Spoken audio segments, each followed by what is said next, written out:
आता एक लक्षात घ्यायला पाहिजे की आपण हे जे शब्द वापरतो, तणाव, स्ट्रेस, अँझायटी, बऱ्या प्रमाणामध्ये समानार्थी शब्द आहेत. तणाव खराब नाही, तणाव आहे म्हणून आपण जिवंत आहोत. असे ॲनिमल स्टडी झालेले आहेत. जर तणावाची सेंटर्स काढून टाकली, प्रयोगशाळेमध्ये असे काही प्रयोग झालेत की तणावाची सेंटर्स काढून टाकली ॲनिमल्समधून. काही रॅट स्टडीज झाले आहेत, मंकीवरती काही स्टडी झालेले आहेत. जर तुमचे तणाव कमी झालं तर तुम्ही सर्वाईव्ह नाही करू शकत. जसं डार्विनचा सिद्धांत आहे, struggle for existence. This struggle is stress. It is good, it is very important for survival. आता होतंय काय की तणावाची जी पातळी आहे ती एका मार्कच्या पुढे गेल्यानंतर व्यक्ती तणावग्रस्त होतो, म्हणजे त्याने ग्रस्त होतो.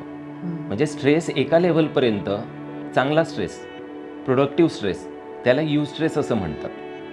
त्या एका पातळीला ओलांडल्यानंतर त्याचं रूपांतर डिस्ट्रेस, डिफिकल्ट टू स्ट्रेस, म्हणजे मराठीमध्ये आपण म्हणणार तणावग्रस्त, ग्रस्त झाला तणावाने. सो तणाव ही चांगली गोष्ट आहे, तणावग्रस्त असणं चांगली गोष्ट नाही आहे. म्हणजे आपण याबद्दल जर काही इंटरव्हेन्शनचा विचार केला तर तणावाचं नियोजन करणं गरजेचं आहे. नियोजन म्हणजे काय की जिथं कमी आहे तिथं मॉडरेट लेवलवर आणणे, जास्त आहे तर कमी, कमी आहे तर जास्त.